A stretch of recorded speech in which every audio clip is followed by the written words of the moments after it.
At 3 in the morning, in a loft on the river, Jihoon sat at the kitchen island with an encrypted drive plugged into his laptop and his finger over a button he had not yet decided to press. On the screen, an email draft. One recipient, no subject. Attached, photographs taken a weekend ago in a paneled office in a house on the lake of a folder in a credenza nobody outside the family had ever opened. The folder named 41 Small Companies. One of them was his father. If he pressed the button, a story would run in the morning paper, and the man asleep down the hall, the man he had come to love, would lose his father. If he did not press it, 12 years of his life would have been for nothing, and 41 families would never see justice.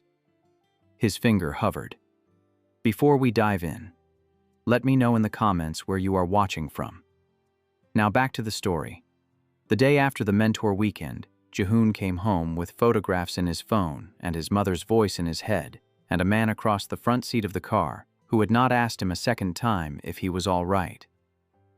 Daniel drove. The lake was on the right for the first stretch, and then the city was, and Daniel did not put music on. He had not put music on in the car the entire weekend. Jihoon kept his hands flat on his thighs and watched the road sign for the airport pass on the left and thought about a man's initials at the bottom of a memo dated 2 months before his father died. Inside, the loft was the same. The elevator, the chair by the east window with its lamp turned off in the daytime, the cold metal and bitter orange settled into the linen. Daniel set the bags down by the door and walked into the kitchen and put the kettle on without taking off his coat. He did this without looking at Jihoon. He filled it as he had filled it the first morning when Jihoon had not yet known he owned the right brand of tea. Jihoon stood in the doorway with his bag at his feet. "I am going to lie down for an hour." Daniel nodded. "Tea will be on the counter." "Thank you." He went down the hallway. He shut the door. He sat on the edge of his bed in his suit and looked at the carpet between his shoes and did not move for a long time. The phone was in the inside pocket of his jacket. 43 photographs. He had counted them on the drive home. He had counted them twice. He had not opened the camera roll. He took his jacket off, hung it, sat back on the bed. The phone stayed in the pocket of the jacket on the hanger in the closet across the room. He looked at the closet door for a long stretch and did not get up. When he came out of the bedroom an hour later, the tea was on the counter where Daniel had said it would be. Daniel was in the chair by the east window with a book Jihoon had not seen him with before. He did not look up. Jihoon picked up the cup. The water was the right temperature. He sat in the other chair. For a long time, neither of them spoke. "How was your morning at the open house?" Daniel said eventually. He did not look up from the book. "Fine. You slipped out around 3. Jihoon's hand on the teacup did not move. "I was in the powder room. I was not feeling well." "All right." He turned a page. Jihoon watched him turn the page. He watched him not look up. Daniel had registered the 3/4 of an hour he had been gone and had decided not to push. That was the part Jihoon could not file. Jihoon set his teacup down. He stood. He took the cup to the sink and rinsed it and set it on the rack. He walked back to his bedroom and shut the door. He took the phone out of the jacket pocket. He opened the camera roll. He scrolled through the photographs. The bankruptcy auction record for his father's warehouse. The internal pre-auction valuation in Richard's handwriting with the words, "Do not go above," in the margin. The 2 lakefront memos with Richard's initials. The 41-entry index page. He looked at the index for a long time. 41 columns. His father, in column 4. The Westlake contractor Daniel had named at the window 2 weeks ago in column 9. A regional grocery distributor he recognized from a piece of Hadley's reporting in column 12. The Pittsburgh trucking outfit Daniel had pulled Harris Seichmann Group out of last spring was not on the page, because last spring had not happened yet when the page was filed, and that absence told Jihoon something he had not understood before. The index was old. He had assumed, walking into the office in Mentor, that he was photographing the most current version of a list. He had been photographing a list a decade out of date. The number had grown since. Daniel had said at the window that he had read the files on at least 4 small targets. Daniel had said he had not let himself count. Daniel had been counting his own way for 6 years and had stopped at 4. 4 was the number he could carry. 41 was the number he had refused to look at. Jihoon sat on the edge of the bed with the phone in his hand. He had come into the office in Mentor expecting to find proof that Richard had destroyed his father's business. He had found proof that Richard had done the same thing to 40 other families, and that the number was not even current. He turned the phone off. He put it face down on the dresser. He went back out to the kitchen. Daniel was making dinner. He did not look up. He had the radio on the classical station low. "Are you hungry?" "Yes." "Sit. It is almost ready." Jihoon sat at the island. He watched Daniel cook. He did not say anything. After a while, Daniel set a bowl down in front of him and a bowl down in front of his own seat and sat. They ate. Daniel said one thing about a piece of legislation moving through the State House that would affect their warehousing footprint. Jihoon said one thing back. Then, they did not speak. After dinner, Daniel did the dishes. Jihoon dried. They had never agreed to divide it this way. They had started doing it this way the second week. The water ran, and the plates clinked, and outside the lake was dark, and Daniel's elbow brushed Jihoon's as he reached for the next bowl, and neither of them apologized for the contact. Jihoon went to bed early. He did not sleep until the small hours. He lay on his back in the dark and thought about a phone call he was going to have to make in the morning. And a man down the hall who had not asked him where he had been for the better part of an hour, and his mother's hand on his forearm in the chair by the window of her room. Hadley called that week.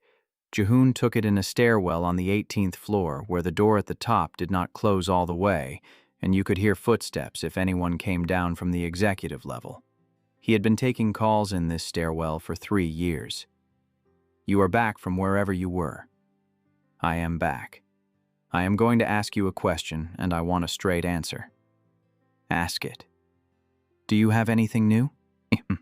Jihoon stood with the phone against his ear and looked through the gap in the door at the carpet of the 18th floor. "Why?" "Because my piece on the grocery distributor is sitting on the assistant managing editor's desk. The legal review came back clean a week ago. He is going to run it. I told him I had a possible source close to a current senior executive who might have something that would let me widen the piece. He gave me 3 weeks. I am out of 3 weeks on Friday.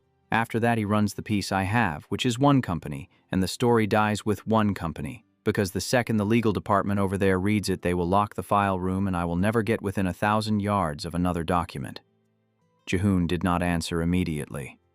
"How many sources do you have on the grocery piece?" 3. 1 is on the record. 1 is half on the record. 1 is paper. What kind of paper?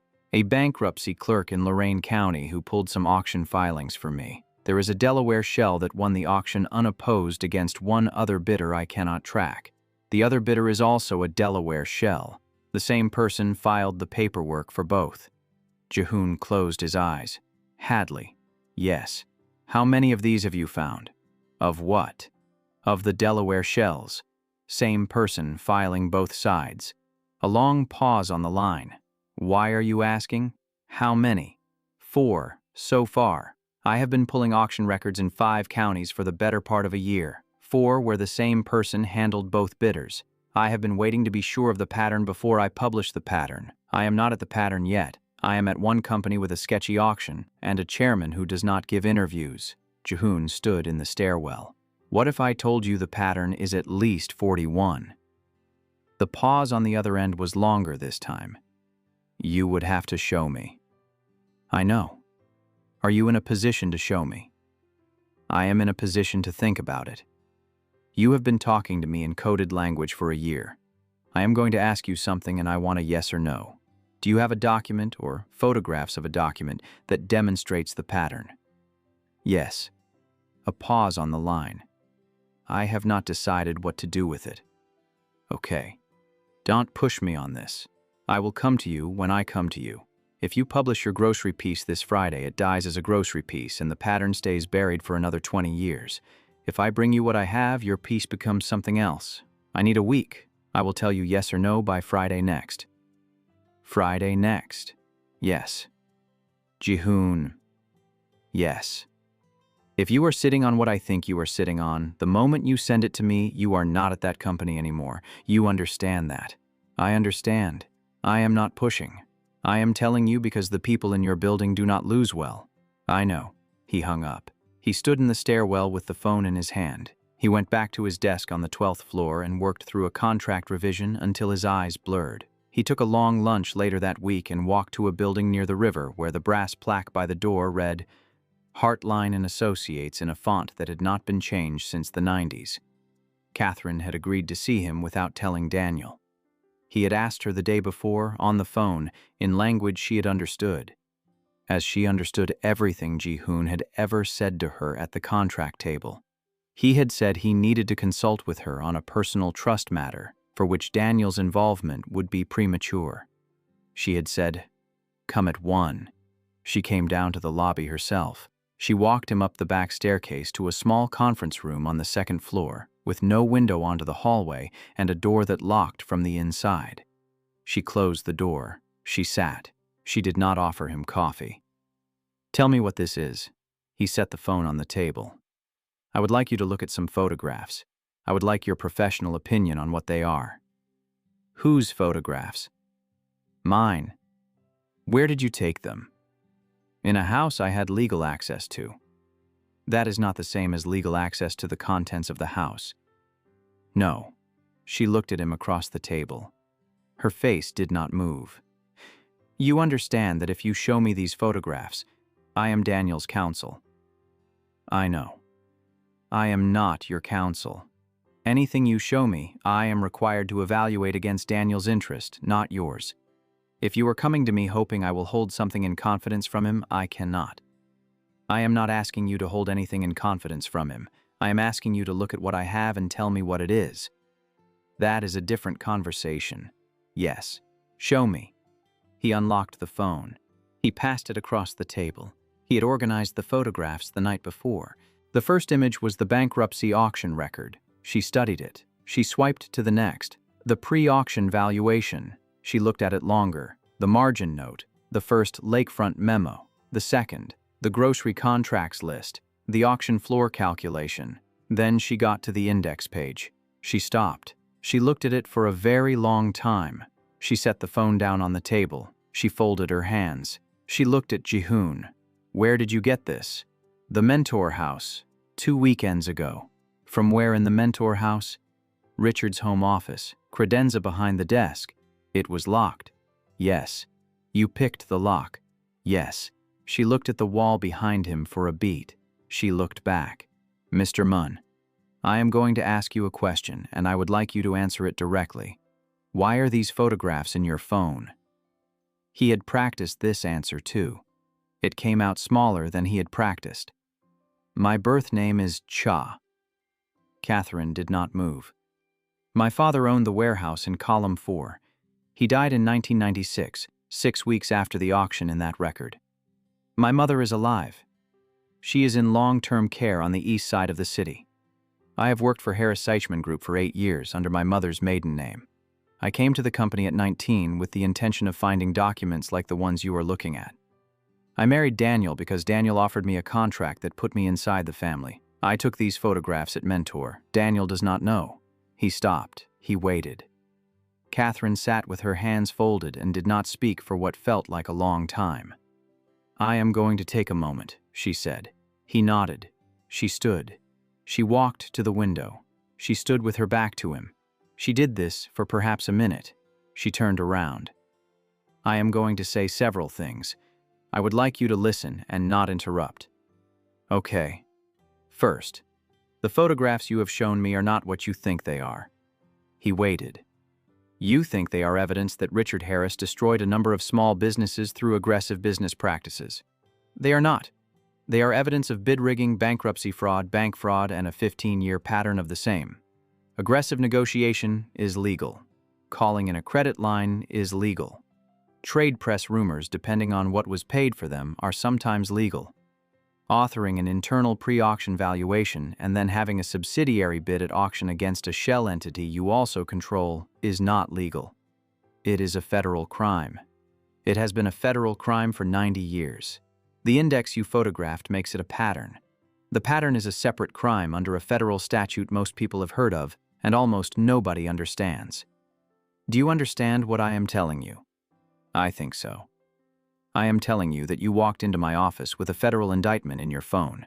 You did not walk in with a moral problem. He did not answer. Second, she sat back down. She put her hands flat on the table. You did not photograph everything. The index you found is a snapshot of a working file maintained at one time on Richard's desk. The current count is 68. I know this because Daniel asked me to start counting a year ago. I have been counting for a year. I am at 68 with paperwork for 53 of them. The other 15 I cannot yet match to documents. The Pittsburgh trucking case from last spring was the 69th. Daniel kept it from happening. He has been keeping the countdown by 1 or 2 a year for 6 years. Jihoon did not breathe. Third, she paused. Daniel asked me to start the file because he wanted to know how big it was. He did not ask me to do anything with the file. He has not given me instructions about the file in a year. He pays me to keep working on it, and we do not discuss what the working is for. I have my own theory about what the working is for. The theory is that he has been waiting for a reason to stop being the man who knows and does not act. I have not asked him to confirm it. I do not need him to confirm it. I have worked for the Harris family in one capacity or another for 26 years. I know what waiting looks like in this family. Jihoon felt very cold. Fourth, there are other files that you have not photographed. There is a sealed civil settlement from 2004 with a woman who was an executive assistant to Richard for 9 months. The settlement is not public. The amount is not public. The grounds are not public. I have a copy of the underlying complaint, which a paralegal who worked the case kept after the firm dissolved and gave to me 3 years ago. The complaint describes conduct that, by any reasonable reading, would meet the legal standard for a number of things, none of which I will name in this room. The complaint is in my file cabinet. She paused. There is also a pattern of personal expenses routed through 3 Harris-Seichmann Group subsidiaries over the last decade that a clean forensic accountant could turn into a tax fraud case in approximately 3 weeks. I have the routing slips. I obtained them legally. I will not tell you how. She paused again. There are other things. I will not enumerate them. The file is what it is. The file is large. Daniel does not know how large because I have not told him. I have not told him because he has not asked. I am telling you because you have just told me that you have been gathering for 12 years what I have been gathering for 1, and I think the 2 collections belong in the same room. Jihoon stared at the table. What I do not yet know, Catherine said, is what you are going to do. He did not answer. I am going to give you 3 pieces of advice. You may take them or not. He waited. 1. Tell Daniel. Today, if you can. Tomorrow, if you cannot. Do not let him find out from a third party. He will forgive a great deal. He will not forgive being the last person in a room to know who he is married to. Jihoon closed his eyes. 2. If you have a reporter you have been speaking to, and I would bet money you do not send him your photographs alone. Send him my file with your photographs. Mine has the documents, yours has the names. Together they are an indictment. Apart they are a story that runs once and dies. You would give me your file. I would give Daniel my file. Daniel would give it to you. Do not insult me by asking whether I have considered this. I have. Some time ago. 3. You will not be able to undo this. The article, if it runs the way it is going to run, will name your mother. It will name you. Daniel will read it on a Sunday morning before you have had your tea. You should not let him find out that way. Jihoon's hand had moved at some point to flat on the table. He pressed it flatter. I do not know how to tell him. No, Catherine said. I do not imagine you do. I am not the person to teach you. I will say only this. He is not Richard. You have, I think, spent some weeks now in a loft with him. You know this. The man you have been living with is not the man whose office you broke into. You will tell him because you have already decided he is not your enemy. The only question left is whether you can stand to tell him before the paper does." She stood. "I am going to write down some phone numbers.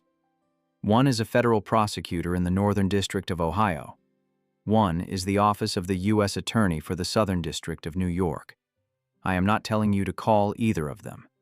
I am telling you that when the time comes, these are the two offices that will take this case. Do not call them yourself. Call me first, I will route it. The chain of custody on these documents matters. You broke into a credenza. I would prefer the credenza not be the first sentence of the indictment." He nodded. She wrote on a notepad. She tore the page. She handed it across. He took it. He folded it. He put it in his wallet behind the photograph that had been folded in there for years. "Mr. Munn, yes, you came to me alone. I appreciate that. You are not the first person from outside the family to bring me documents about Richard. You are the first person I have not asked to leave." He nodded again. "Tell him," she said. "Soon." "I will." He left. He walked back to the office along the river and did not register the walk. That evening, Daniel was home before him.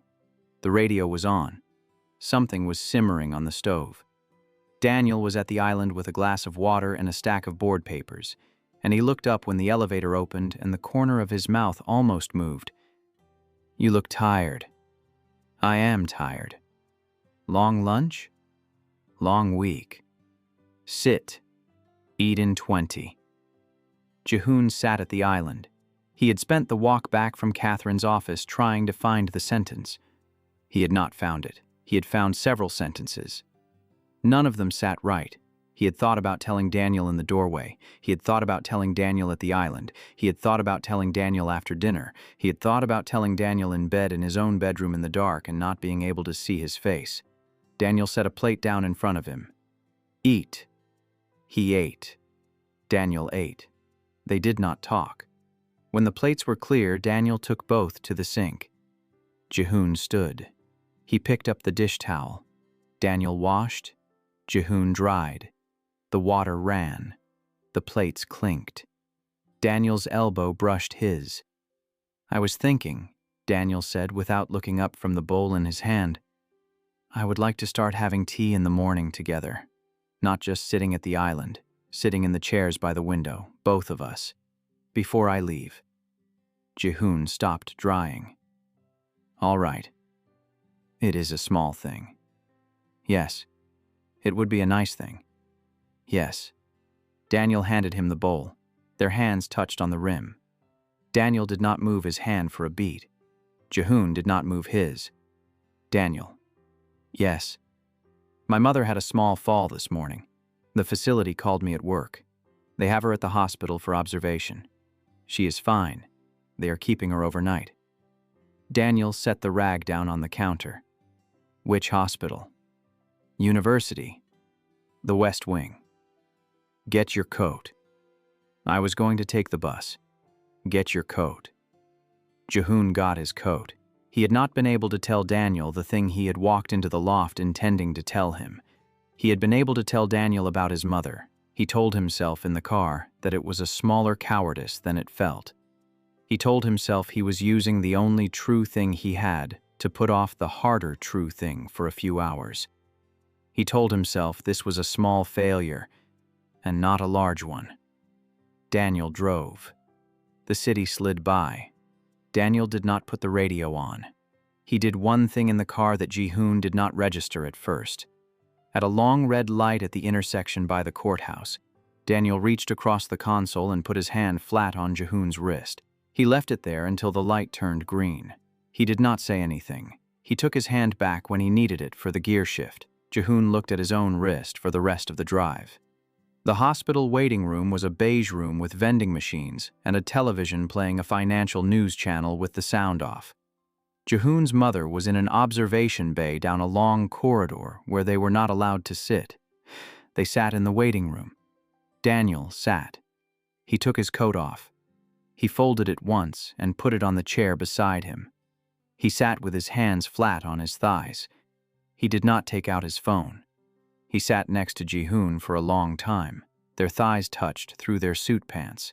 Jihoon registered it and decided not to move. Daniel registered it. He did not move either. They sat against each other in a beige room while a nurse Jihoon did not know walked past now and then with a chart and a tired face. At one point, Jihoon said, "You did not have to come." "I came." "I know. That is what I came to say." He did not say more. A doctor came out eventually. His mother was stable. They were keeping her overnight as a precaution.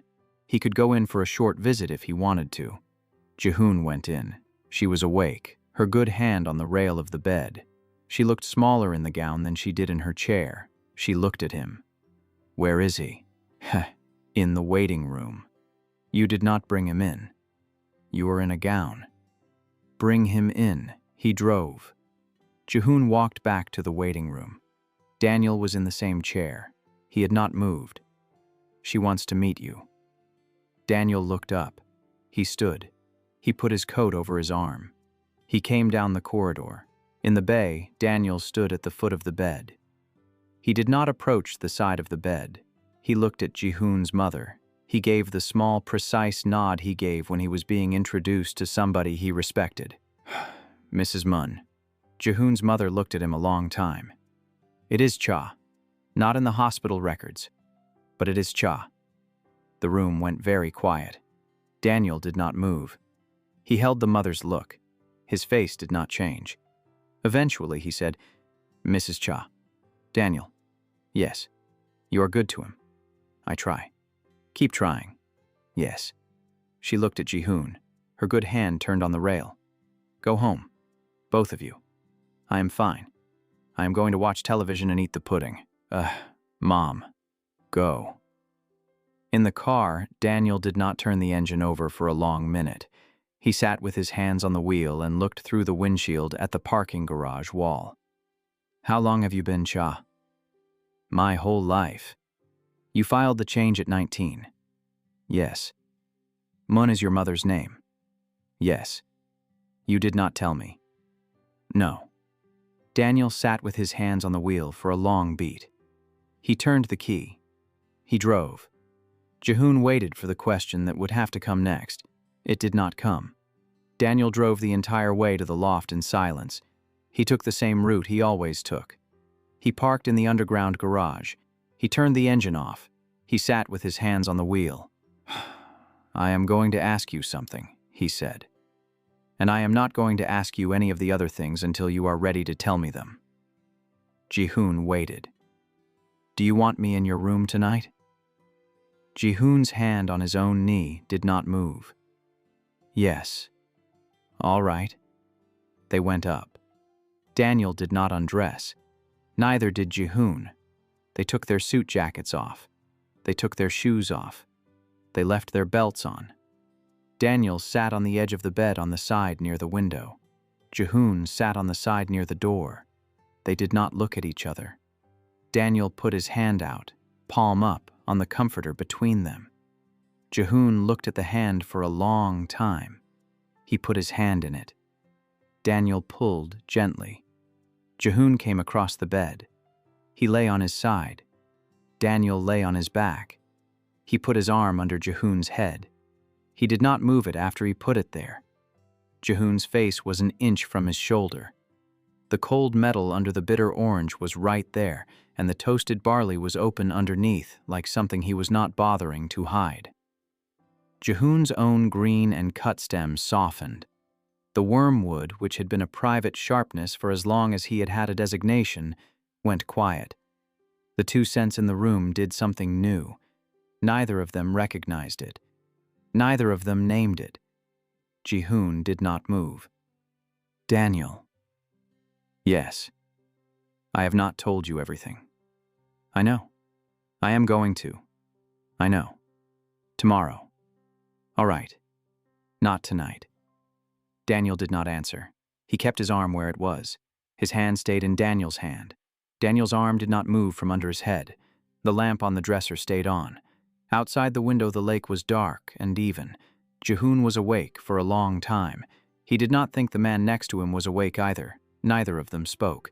The 2 cents settled in the room as one thing and held there. He did not tell him. In the morning, Daniel was at the espresso machine in his shirt sleeves. The kettle was on. He had set the tea out.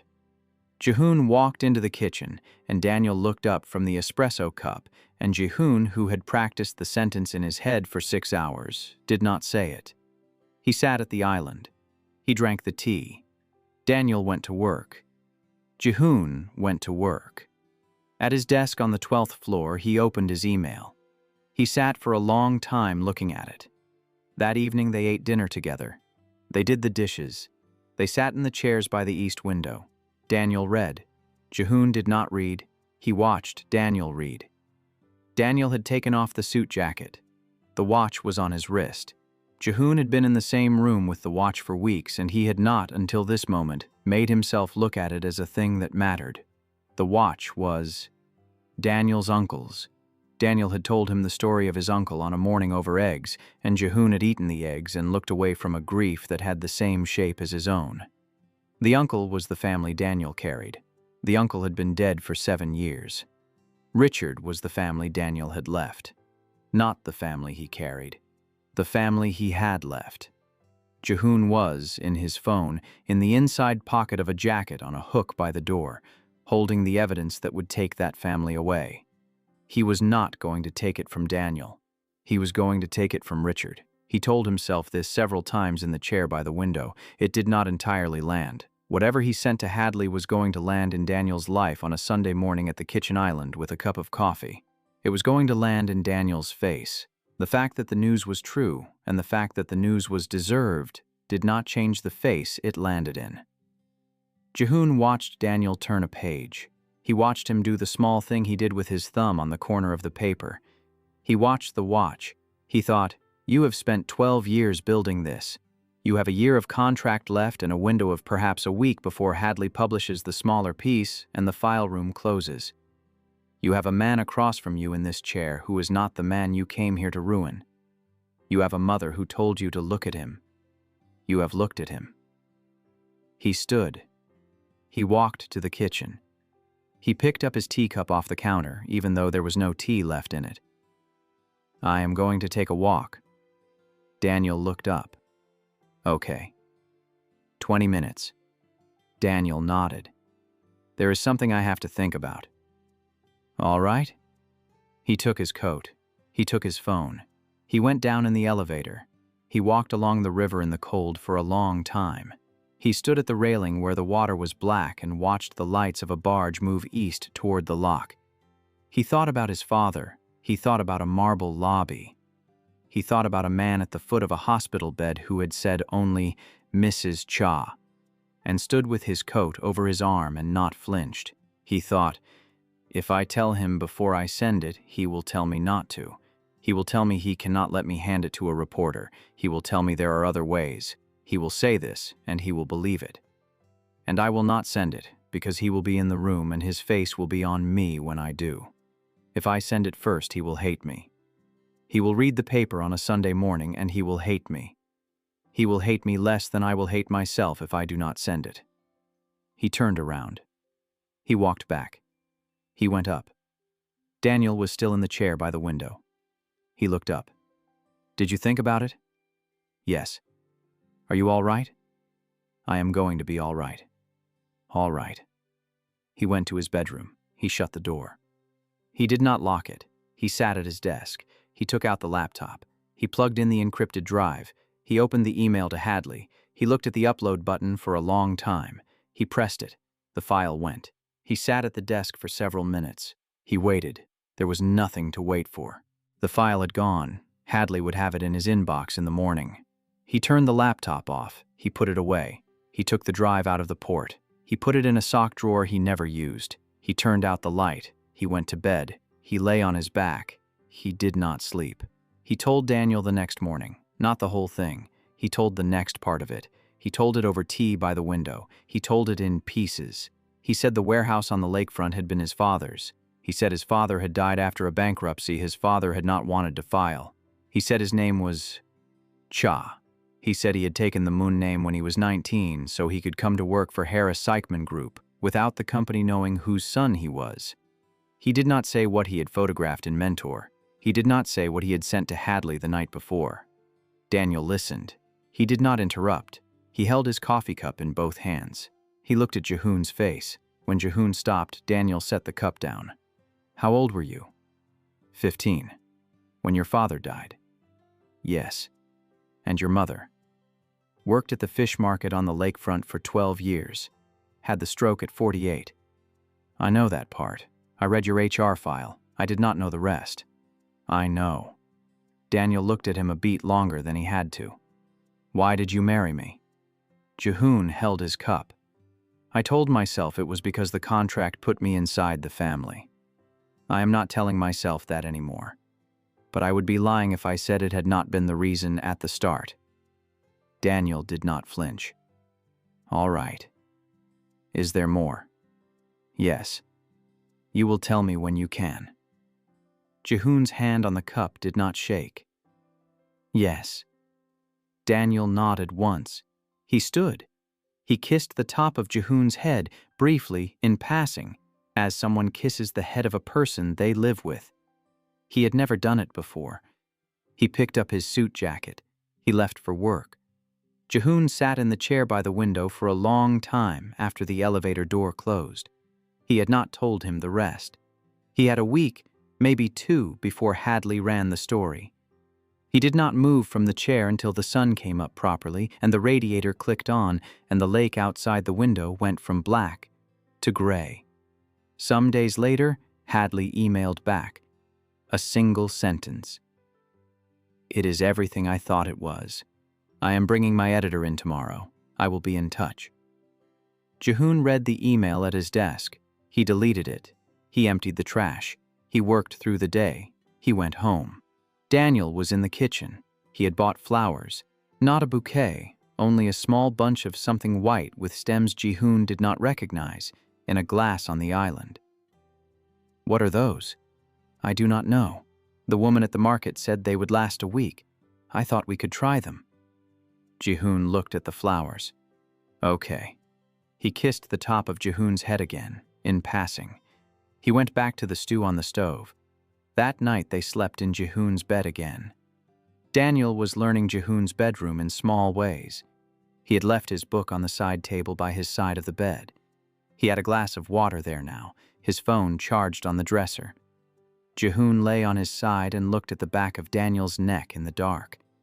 His scent gland was right there. He thought about it. He thought, I am going to lose this in 12 days. Whatever this is.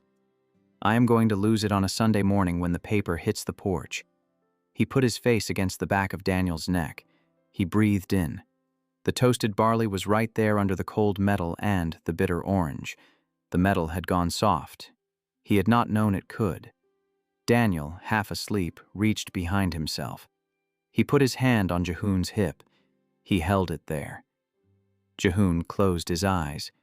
Late in the week, the paper ran a teaser at the bottom of the front page. Plain dealer investigation. This Sunday. Jihoon saw it on the way to work.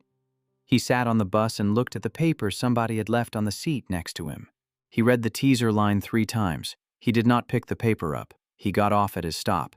Daniel was at a board meeting all day. He texted around noon. Late tonight. Eat without me. Jihoon did not eat. He went home. He sat in the chair by the window. He drank tea. He watched the lake. He did not turn on a light.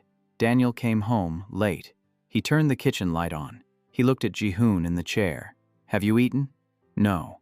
There is bread in the box. I will make you something. I am not hungry. You should eat anyway. All right.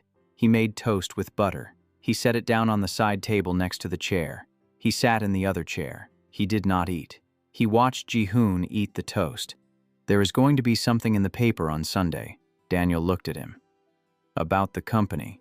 Yes. How do you know? Jihoon looked at the lake. He had practiced this sentence too. He had practiced it for years before he had a sentence to practice. He had not practiced it with Daniel in the chair across from him, in his own loft. Because I gave it to them. Daniel did not move. For a long time, he did not move at all. He sat with his hands on his thighs and his face turned toward Jihoon and did not say anything. Then he said very quietly, What did you give them? Photographs. I took them at Mentor. I broke into your father's home office. I took photographs of a folder in the credenza. Of the bankruptcy on my father's warehouse, the memos authorizing it, the index page at the back of the folder. 41. Jihoon looked at him. You know about the page. I know about a page. I have not seen the current one. I have known a list existed. It is 68 now. Daniel did not move. How do you know that? Catherine. The silence after that one was the longest of all of them. Daniel stood. He walked to the kitchen island. He stood with his hands flat on the marble. He looked at the surface for a long time. Jihoon could not see his face. When? 2 weekends ago? The mentor weekend. You photographed? Yes. You went to Catherine. 2 weeks ago, the Thursday after mentor. You sent the photographs to a reporter. Last week. You did not tell me? No. You let me sleep in your bedroom. Yes. You let me put my hand on you. Yes. Daniel was quiet. His shoulders had not moved. Did you marry me to do this? Jihoon's hand was on the arm of the chair. He pressed it flatter. Yes. Cha. Yes. I see. He stood at the island a while longer. Then he walked to the closet by the door. He took down a small overnight bag, the one he used when he flew to a board meeting on a day trip, and brought a change of shirt. He did not pack much. A shirt, a toothbrush, the book from the side table by his side of the bed in Jihoon's bedroom. Jihoon stood up from the chair. Daniel, I am going to Catherine's tonight. Daniel. Jihoon. Please. Daniel looked at him. His face was not angry. His face was not anything Jihoon could read. He looked at him. I am not leaving you. I am leaving the room. I cannot be in this room tonight. I will call you tomorrow. All right. I have to think. Jihoon nodded. I am not leaving you. Okay. He picked up the bag. He picked up his coat. He pressed the elevator button. The doors opened. He stepped in. The doors closed. Jihoon stood in the middle of the loft. The lamp on Daniel's side of the chair by the east window was still on. Daniel had not turned it off. He never did. He left it on every night in case Jihoon came home first and wanted to read. Jihoon walked to the chair. He sat in it. The lamp was on him. The other chair, Daniel's chair, was empty. He did not turn the lamp off. He sat in the chair until morning. When the sky began to gray over the lake, Jihoon stood up from the chair by the east window and turned the lamp off. He had not slept. He could feel it in his hands and behind his eyes. He went into the bathroom. He washed his face. He looked in the mirror and saw a man who looked the same as the man who had looked back at him in the powder room at Mentor, which was unhelpful information. He had not heard from Daniel. He had not expected to. Daniel had said he would call tomorrow. It was not yet tomorrow. It was the wrong side of dawn on the day Daniel had said he would call. The Sunday paper would land on porches across the city in a few hours. He made tea. He drank half of it. He put on a sweater because the loft, with only one person in it, was colder than the loft had been the night before. He sat in the chair by the window again. He waited. Some time after dawn, his phone vibrated on the side table. He picked it up before the second buzz. Catherine. He is here. Okay. He is asleep on my couch. He read the article in the kitchen at 4 this morning. He did not say anything to me about it. He read it twice. He went back to the couch. I do not know what he is going to do today. I am calling you because he asked me to. He asked me to tell you he is going to call this afternoon. He asked me to tell you, he is not leaving. He told me that last night. He wanted me to tell you again this morning. Jihoon's hand on the phone did not move. He had not cried in 10 hours, and he was not going to start on a phone call with the wife of a senior lawyer. Thank you. Mr. Mun. Yes. Are you eating? I had tea. That is not what I asked you. I will eat. Good. She hung up. He sat with the phone in his lap. He went to the kitchen. He toasted bread. He buttered it. He ate it standing at the counter. He drank water. He did everything Catherine had told him to do in the order she had implied he should do it. He sat back down in the chair. Later, his phone buzzed again. Not Catherine. His mother. He picked up. "Mom, it is in the paper." "I know. Did you do it?" "I did it." A long pause on the line. He could hear through the receiver the sound of the television in the common room of the facility, low. "Where is he?" "Catherine's. He left.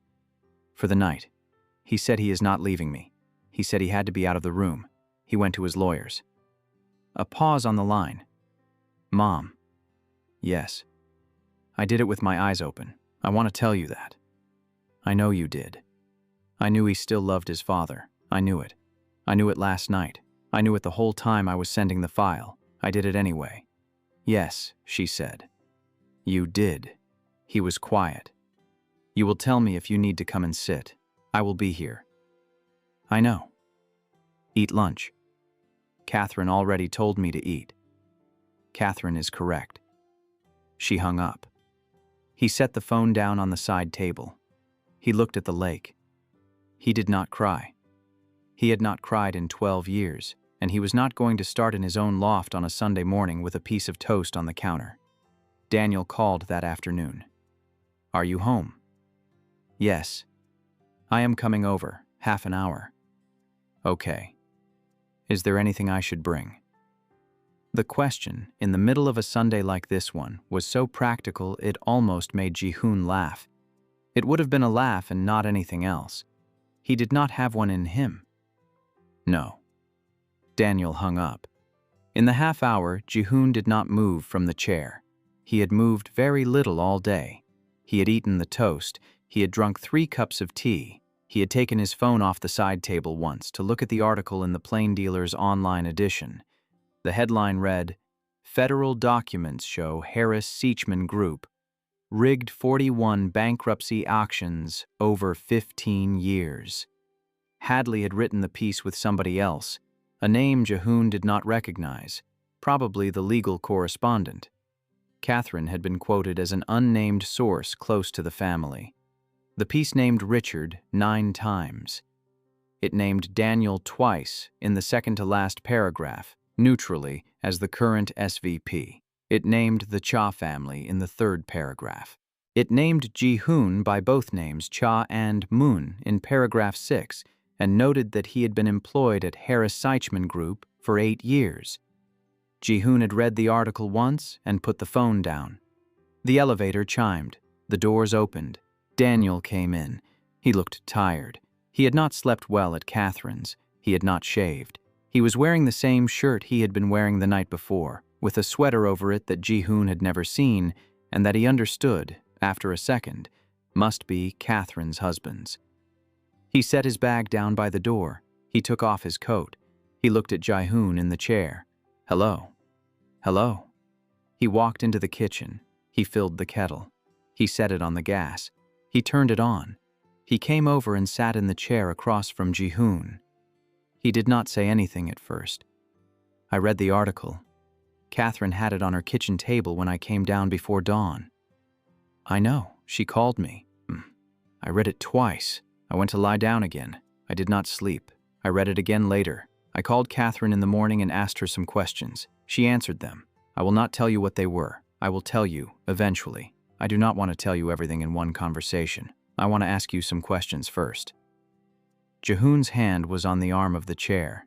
He pressed it flatter. "Ask. How long have you known? Not about the file. About my father." "Since I was 15. You knew before you came to the company." "Yes." "Why did you take the job?" "To find documents like the ones I sent to Hadley last week." Daniel nodded once. The fact landed. He did not look away. "How did you find Hadley?" "He found me. About a year ago. He had been working on the consolidation story for 2 years before that. He approached 3 people in the company through a chain of contacts. I was one of them. I started talking to him." "Did you tell him who you were?" "Not until the article was being finalized. I did not tell him. He found my mother's name through a court record search and put the rest together. He called me on Thursday to confirm he was going to use the family name. I asked him not to. He used it anyway. That is what reporters do. Daniel did not respond. He sat with it. The kettle began to whistle. He stood. He went to the kitchen. He poured 2 cups. He brought them back. He set one on the side table by Jihoon's chair. He sat back down.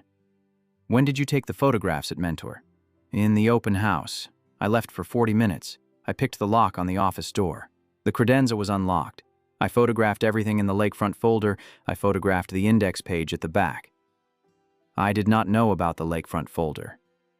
Catherine told me. When? 2 Thursdays ago. I went to her at lunch. I showed her the photographs. She authenticated them. She told me she had been keeping a file at your request. She told me the count was higher than the page I had. She gave me phone numbers for 2 federal prosecutors. She told me to tell you. She told me not to send the file to Hadley alone. She offered to combine her file with mine. Did you do that? No, I did not give Hadley her file. I gave him mine. The photographs I took at Mentor. I did not give him anything of hers. He had his own sourcing. Why did you not combine? Because I did not want her file in my email. I did not want her implicated. I did not want you implicated. I sent 43 photographs I took with my own phone in a paneled office I had picked the lock on. If anyone is going to be charged for breaking into Mentor, it is going to be me alone. Daniel was quiet for a long time. All right. He picked up his teacup. He drank from it. He set it back down.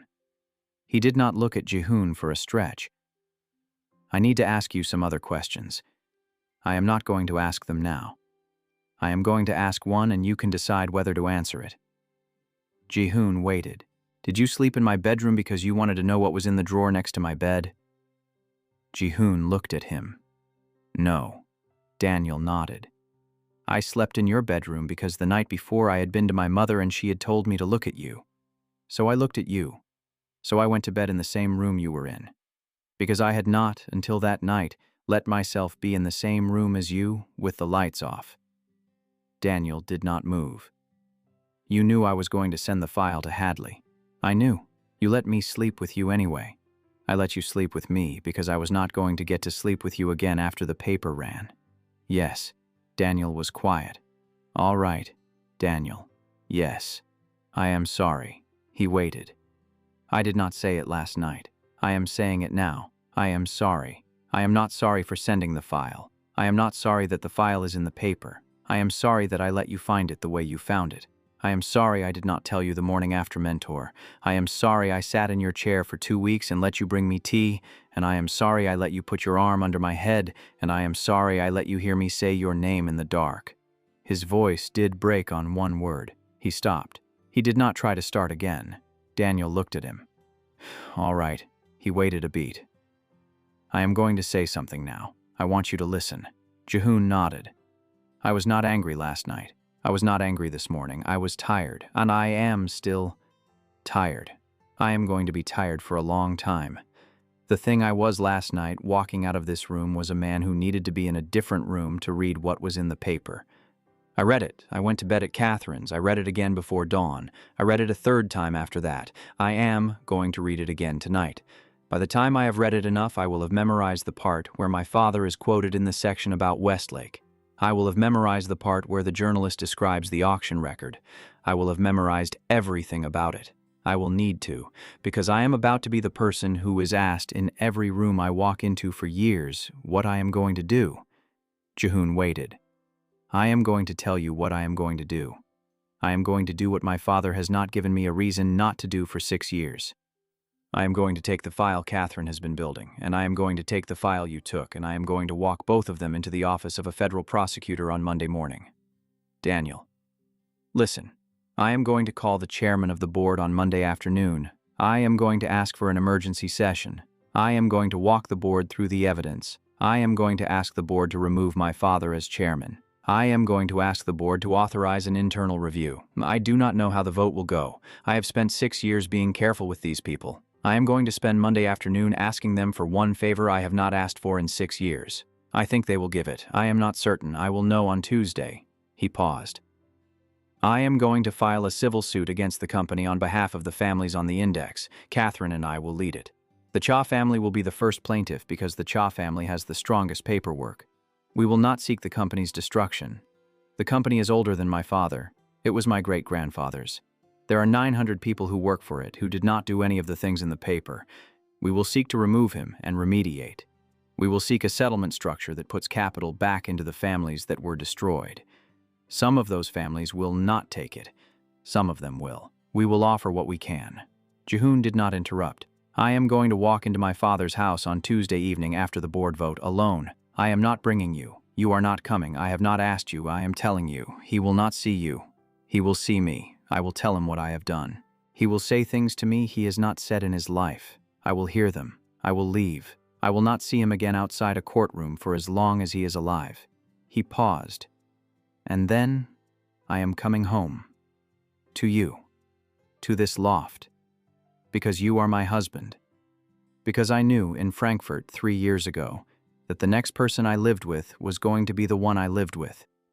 Because I read your HR file before I asked you to marry me, and the only thing in it that made me write the contract was the line that said you had not taken a vacation day in 4 years. Because you correct me when I am wrong. Because I bought the tea before I knew you, and I am not going to throw out the tea now because the rest of the truth has landed. Jihoon's hand was over his mouth. He had not put it there on purpose. It was just there. Daniel. Yes. I am sorry. I know. I am sorry for the part of this you have to do. I am sorry that the thing in the paper is your father. I am sorry I am the reason it is in the paper. You are not the reason it is in the paper. He is the reason it is in the paper. You are the person who finally pulled the page out of the drawer. I have been the person who left it in the drawer for 6 years. You are not my sin. I am not yours. We did this. I needed somebody to do this with. I have not been able to do it alone. Daniel set his cup down. He stood. He walked across the small space between the chairs. He knelt. He put his forehead against Jihoon's chest, just below the collarbone. He put both hands on Jihoon's knees. He stayed there. Jihoon's hand came down from his mouth. It moved on its own. It went into Daniel's hair, the back of his head, where the hair was thick and a little too long for a man who ran a board meeting on a Tuesday morning. He put his other hand on Daniel's shoulder. Jihoon cried. He cried quietly with his hand in Daniel's hair for a long time. He did not make any sound that he was aware of. The tears came down the front of his face and onto the sweater Daniel was wearing that belonged to Catherine's husband. Daniel did not move. Daniel did not say anything. He stayed kneeling between Jihoon's knees with his forehead against Jihoon's chest and let Jihoon cry into him. When Jihoon was done, Daniel did not pull back immediately. He stayed a beat longer. Then he turned his head and pressed it against Jihoon's shoulder. Then he stood up. He sat down on the arm of Jihoon's chair, not the other chair. He kept one hand on the back of Jihoon's neck. He looked at the lake. Tea is cold. Yes. I will make more. In a minute. Daniel nodded. He did not move. They sat like that until the light changed. He stayed. Daniel made dinner. He did the dishes. He took the sweater off and folded it and put it on the bench by the door to take back to Catherine in the morning. He went to bed in Jihoon's bedroom at the near end of the long hallway. He took his shoes off. He took his belt off. He turned the lamp out on his side. He pulled the comforter back. Jihoon stood at the door of the bedroom. Daniel. Yes. I would like to ask you something. Daniel waited. I have not been able to ask you for the 8 weeks I have known you. I am asking now because I would like to know the answer before tomorrow. Daniel sat up against the headboard. He looked at him. Ask. Will you bond with me? Daniel was quiet a while. You are asking me on the day my father was named in the plain dealer. I am asking you on the day I told you who I was. I do not have a different day. I have this one. A long beat. Daniel? Yes. He looked at Jihoon. Yes. I would like to. I have wanted to. I am asking you to ask again in a month. I want it to be a thing we did because of something other than what happened today. All right. Come to bed. He came to bed. He lay on his side against Daniel's chest. Daniel put his arm under Jihoon's head as he had the first time. Jihoon's face was at the place on Daniel's neck where the scent gland was, and the cold metal under the bitter orange and the toasted barley underneath. That was the closest he had ever come to it without his face in his own pillow. His own green and the cut stem and the wormwood softened in answer. The two scents in the room settled into the new thing that was not either of them, and the loft, which had been one person's loft for an evening, was two people's. Again. Jihoon slept. For the first time in 11 nights, he slept. In the morning he asked Daniel a second time, in the chair by the east window, with 2 cups of tea on the side table between them. After Daniel had read the article again, and folded the paper in half and set it down, Daniel said, yes. The bonding happened weeks later, after a doctor's visit and a quiet evening at the loft, and a small dinner at the kitchen island that Jihoon had cooked himself, which was nothing like what Daniel cooked. Daniel ate it anyway. He said after the second bowl that he had not known a stew could go in that direction, and that he meant that in the most generous way possible. Jihoon said he had used a recipe. Daniel said he could tell. The claiming bite was given that night. The bond mark on Jihoon's neck the next morning was small and clean. Daniel touched it once with the pad of his thumb at the kitchen island while Jihoon was making tea, and Jihoon's shoulder loosened under the touch, and Daniel did not comment. The morning after that, in the chair by the east window, the two of them noticed for the first time, separately, that the scent in the loft was a single new thing they could not name. Neither of them said it aloud. They both registered it. They both kept reading the paper. The board met on Monday afternoon. Daniel had spent Monday morning at the federal prosecutor's office. He had walked into the building early with Catherine on his left and a senior partner from her firm on his right, and a banker's box of documents on the floor between them.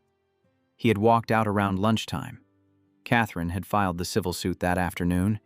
He stood at the head of the boardroom table on the 34th floor of the Harris-Seichmann Group Tower. Most of the directors were in the room. The rest were on the speakerphone. The chairman of the audit committee, a senior man who had been on the board longer than Daniel had been alive and who had known Daniel since he was a child, sat at the foot of the table with his hands folded. Daniel did not bring slides. He did not bring counsel. He brought a folder. He spoke for some time.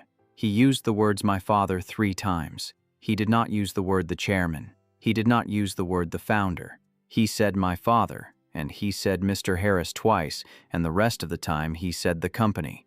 He laid out the evidence. He named the lakefront folder. He named the index page. He named the count Catherine had built, 68. He named the federal investigation that had opened that morning. He named the civil suit that had been filed earlier in the day. He named the Cha family. He named the Westlake family. He named the Pittsburgh trucking family that would have been the 69th if he had not been in the room last spring. He stopped speaking. He looked at the audit committee chairman at the foot of the table. "I am asking the board to remove my father as chairman of Harris-Seichmann Group, effective immediately. I am asking the board to authorize an independent internal review of every acquisition file from 1993 forward. I am asking the board to authorize Catherine Hartline's office to represent the company in the civil settlement we filed this afternoon.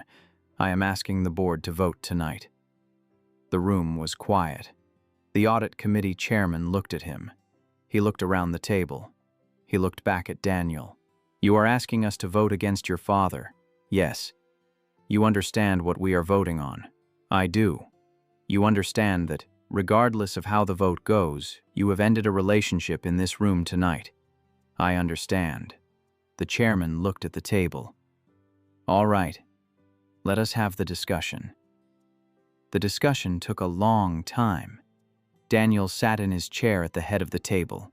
He answered the questions that were directed to him. He did not speak when questions were directed at others. He did not lobby. The directors did the work themselves. The vote was not close. The audit committee chairman, after the vote, sat with his hands folded. He looked at Daniel. "Daniel." "Yes. I am sorry."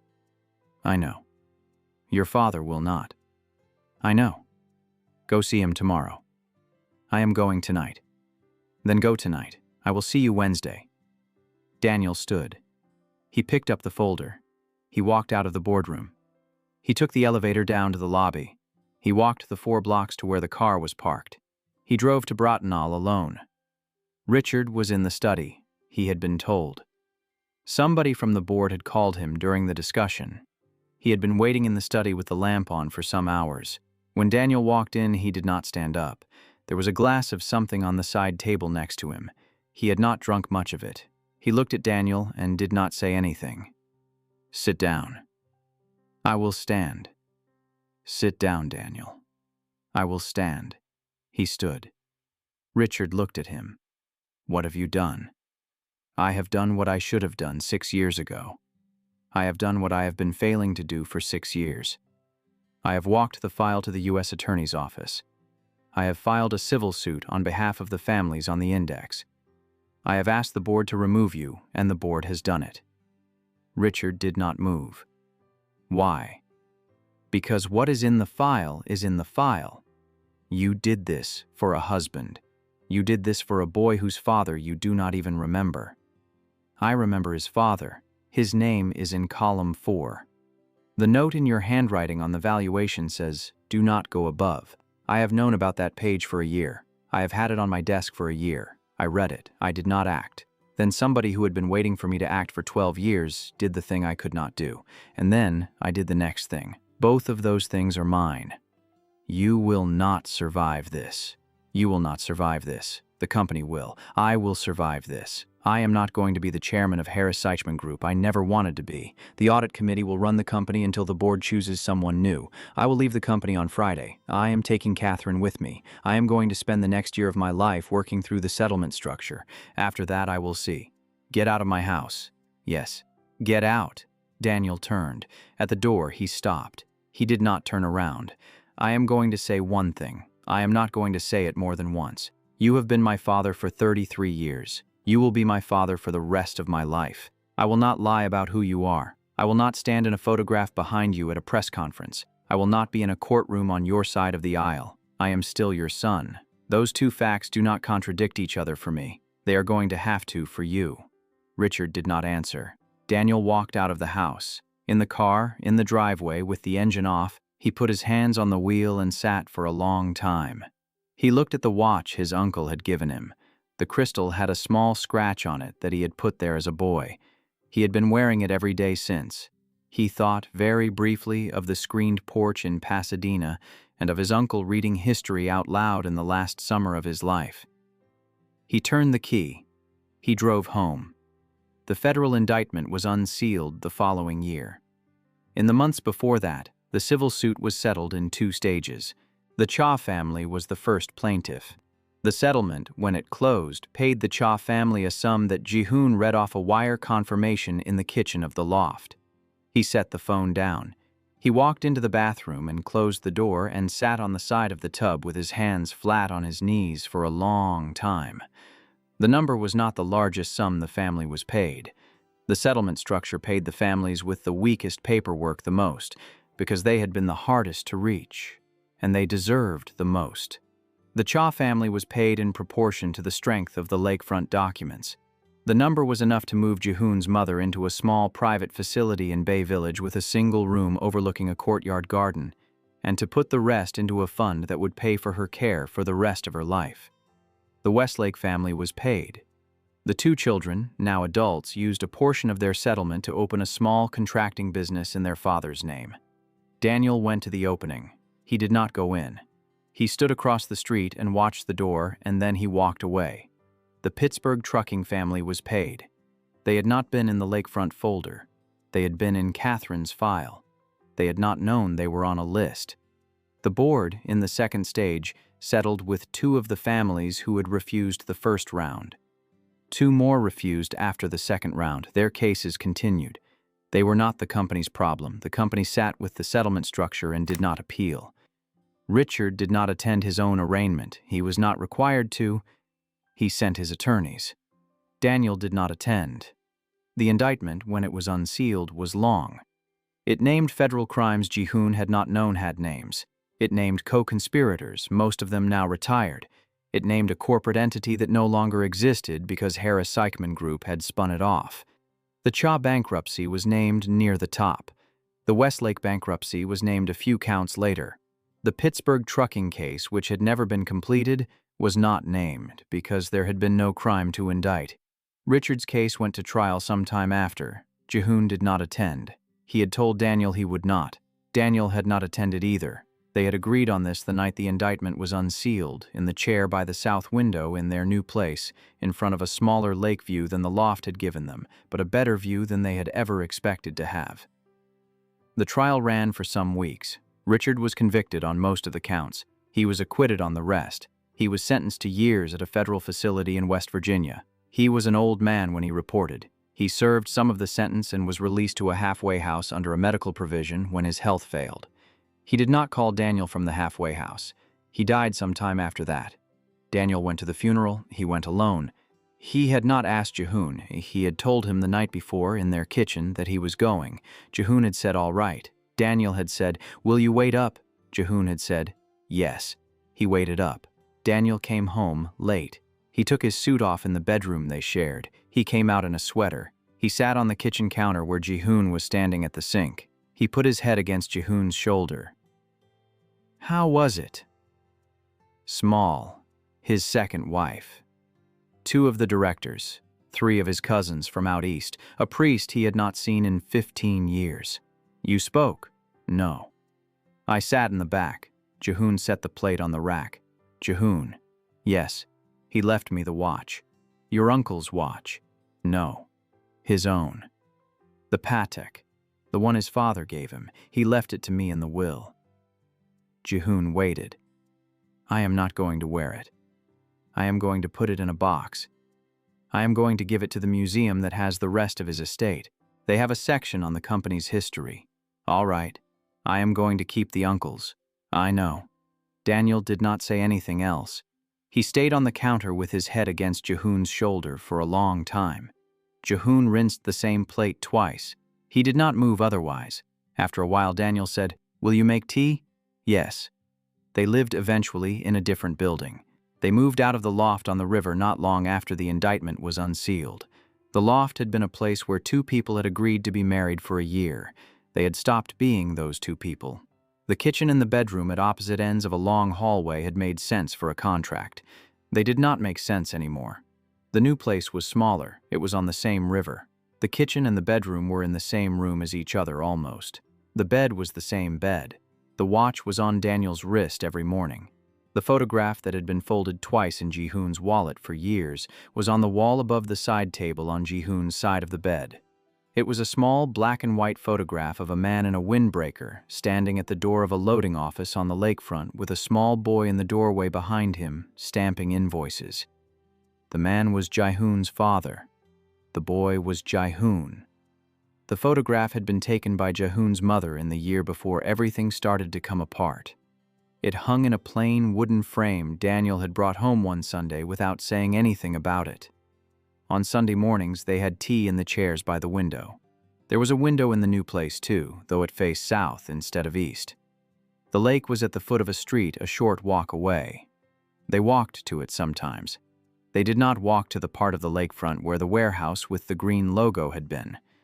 The warehouse had been sold to a new owner during the settlement, and the green logo had been taken off the eastern face of the building. There was a new logo on the wall now, a blue one for a company that imported produce. Jihoon did not pass it on the way to anywhere anymore. He had switched the route he took to the facility. His mother lived in Bay Village a few years more. She died in her sleep on a quiet morning. Jihoon was with her the night before. He had been reading from a paperback aloud. He did not remember which one. He had kissed her cheek before he left. The facility called him early. He had taken the call sitting up in bed with Daniel's hand on his back, and he had cried for the second time in his adult life, and Daniel had not said anything, only kept his hand on his back the entire time he was crying. She was buried next to his father on the east side of the city, in the cemetery she had liked to look at from the window of her old facility. Daniel came to the funeral. He stood at the back. He had not asked. He had told Jihoon the night before in their kitchen that he was going. Jihoon had said all right. He had said, "Will you stand with me?" Daniel had said yes. He stood with him. After the funeral, in the car in the parking lot of the cemetery, Jihoon sat with his hands flat on his thighs and looked at the dashboard for a long time. Daniel did not turn the engine over. He sat in the driver's seat with his hand on the gear shift. Daniel. Yes. I was 15, in a marble lobby. I made a promise to myself. I have not broken it. I have kept it for 20 years. I have kept it past the day my mother told me to look at you. I have kept it through 8 years at the company and the contract and the loft and the file and the indictment and the trial and the 4 years in West Virginia and the funeral I did not go to. I know. It is done. Yes. I do not have to keep it anymore. No. It is done. Yes. He looked at Daniel. I have not let myself think about what comes after the keeping for 20 years. Daniel waited. I do not know what it is. That is okay. I think it is tea. Yes. And you. And me. And the chair by the window. Yes. And the rest will come. It will. Daniel turned the key. He drove them home. On the Sunday after the funeral, Jihoon woke early and lay in bed for a while. Daniel was asleep on his side, facing the wall. His back was warm. Jihoon put his hand on the place between Daniel's shoulder blades and left it there. He thought about a marble lobby. He let himself look at it. The receptionist who would not meet his mother's eyes. His mother in the elevator on the way down, with her shoulders folded inward. The revolving doors. Himself, at 15, in church shoes that had been too small for a long time. He told the boy in the lobby that the work was done.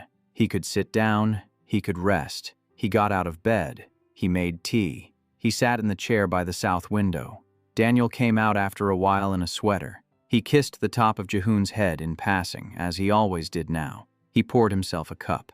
He sat in the other chair. The lake was a short walk away. They could not see it from the chair, but they knew it was there.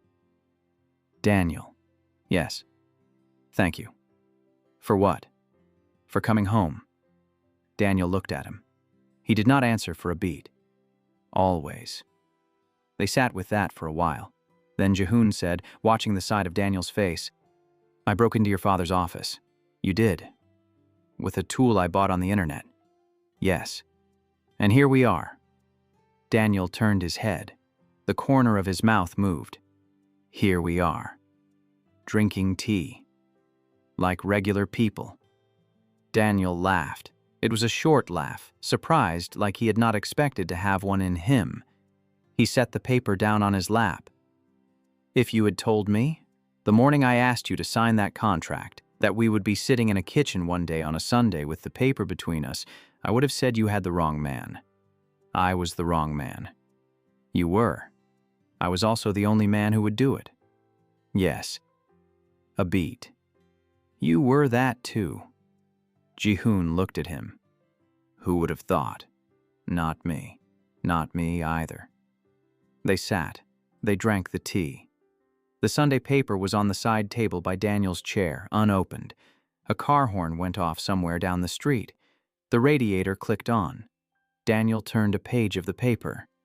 Jihoon watched him for a long while and then looked at the photograph on the wall above the bed at the end of the hall. His father in the loading office. Himself in the doorway behind, stamping invoices. It was done. It was the beginning of what came after. The end. Thank you for listening. If you enjoyed the story, tell me your thoughts in the comments. I'd love to hear from you.